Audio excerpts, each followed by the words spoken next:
Salut les amis, aujourd'hui sujet un petit peu spécial, il fait chaud, on est à Rome, on est là pour voir des Vespa, c'est le Vespa Days 2026 pour fêter les 80 ans de la marque, un rassemblement avec des milliers de Vespa de tous âges, il y a des trucs incroyables à voir, c'est un superbe événement qu'on va aller se balader aussi dans les rues de Rome à bord d'une Vespa, histoire d'être vraiment dans la Dolce Vita jusqu'au bout. En tout cas, je vous propose un petit tour sur ce rassemblement Vespa Days 2026 à Rome. Allez, c'est parti!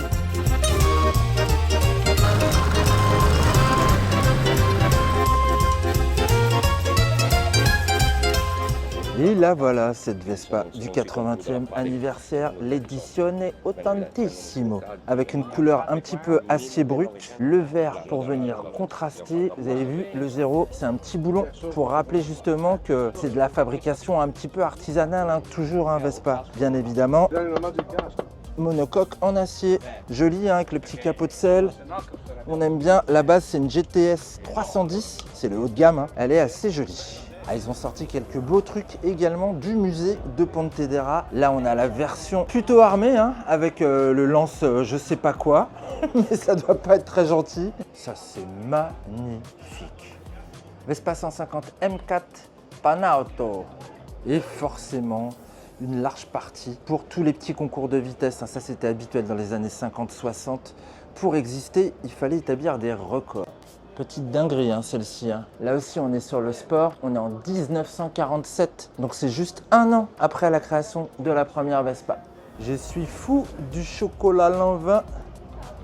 Et puis un peu fou aussi de la Vespa. Vespa 98 de 46, encore dans son jus. Hein. Ah j'adore ça. Et là, on est en 1951 avec ce qui s'apparente un peu à l'ancêtre de la GTV, avec le feu là sur le garde-boue avant. Et pourtant, c'est la 125 Vacanze Romane.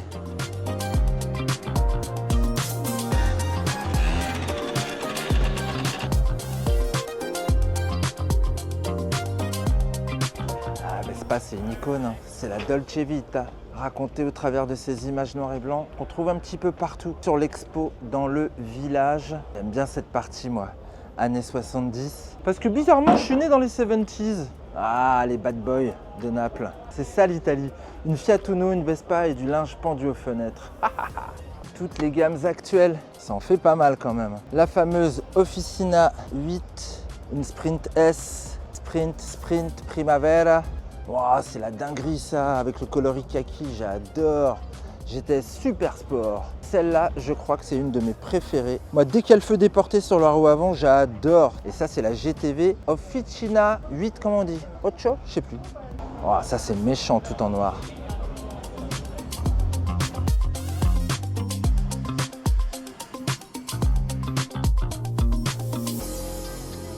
Forcément, il y a un petit village d'équipement qui va bien et on trouve forcément aussi un peu de préparation puisque vous n'êtes pas sans savoir que beaucoup de Vespa font de la compète et de l'endurance. Donc il y a un petit peu tout ce qu'on veut aussi pour se faire des configs de cochons chez Polini en particulier. Ah, ils ont des belles machines chez Polini avec une petite 50 spéciale là. Ici, on vient coller son autocollant parce qu'on a fait de la route de très loin. Ça vient de Turquie, ça vient de partout. Le monsieur vient d'où? Mare de Plata. Voilà pourquoi une Vespa, on appelle ça une guêpe. Pourquoi on l'appelait Vespa? C'est ce côté-là, gros abdomen. Oh, il y a des modèles magnifiques, magnifiques, magnifiques. Italie, Italie, Angleterre, Angleterre. You come from England? Yeah. Yorkshire. From Yorkshire, okay. How long was the travel? 5 days. Bah, comme ça vient de loin, hein, d'Allemagne, on a pensé à mettre justement la petite remorque qui va bien derrière. Et ça, c'est cool. Putain, ça vient même du Japon. Ah, je vous emmène vers un petit délice. Là, on est vraiment sur les premières années. Vespa 125 de 57, celle-ci. Et celle-ci de 51. Ça, c'est la classe.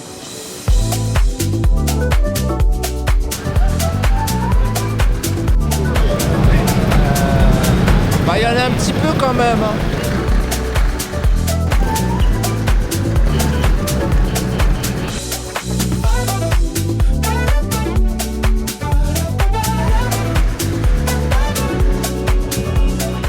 Mortel, c'est qu'on se retrouve au cœur de la parade. Il y en a des milliers, il y en a des dizaines de milliers, 20 000, 30 000, j'en sais rien. Oh, et puis c'est bon, on respire du deux temps. Et ça vient de tous les pays, hein. Ça vient d'Allemagne, j'ai vu des Espagnols, j'ai vu des Philippins, il y a plein de gens d'Asie. C'est vraiment une super expérience, quoi.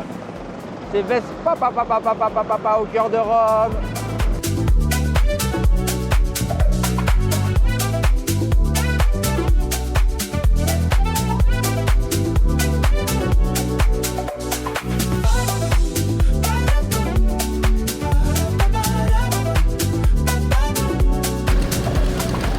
C'est un 180 Super Sport de 1965. Hier on a fait la balade, 9h on était tous en ligne. Ils ont lâché plusieurs groupes, on est passé devant le Colisée, devant tous les plus beaux monuments de Rome. Alors on avait fait Piaggio Days à Pontedera il y a 2 ans, exceptionnel aussi. Beaucoup moins de monde, moins nombreux, moins impressionnant. La ville aussi moins impressionnante. Là, on est dans une des plus belles villes du monde. Donc voilà. 1h30 de défilé, une plus belle que l'autre. On était comme des fous, quoi. Je pense que ça sera et ça restera le plus beau tour de Vespa de l'histoire de la Vespa parce que les Vespa, bon, super, rien à dire. Et les monuments qui ont fait participer à ce tour exceptionnel restent, je pense, les plus beaux du monde. Bon, je suis avec Joseph, j'ai repéré des plaques belges derrière leur Vespa. Vous venez d'où exactement? De Liège. Vous avez participé hier à la grande ride, là, incroyable. On aurait bien voulu, mais il y a eu un souci technique avec un ami qui est tombé en panne, donc on a dû le dépanner, remplacer son tambour arrière en plein milieu d'une chaussée avec la canicule, la chaleur. Vous avez quand même roulé dans Rome en Vespa pour cet événement incroyable. Ah, bien sûr, on a fait 600 km. Merci beaucoup et puis bon retour. Ouais, merci, Merci, c'est top.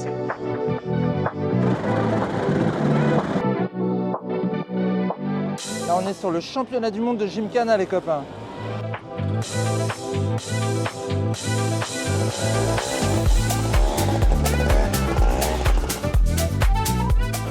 Bon, la fête Vespa continue.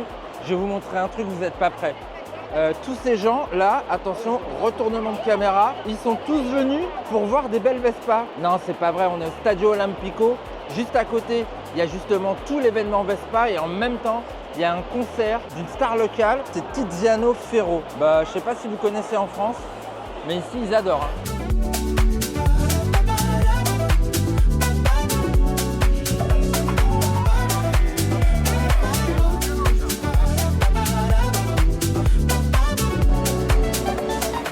Allez, on termine cette vidéo là où on l'a commencé, au Stadio Olimpico de Rome, hein, où sont rassemblés tous les clubs Vespa et où il y a tout le dispositif de ces Vespa Days 2026.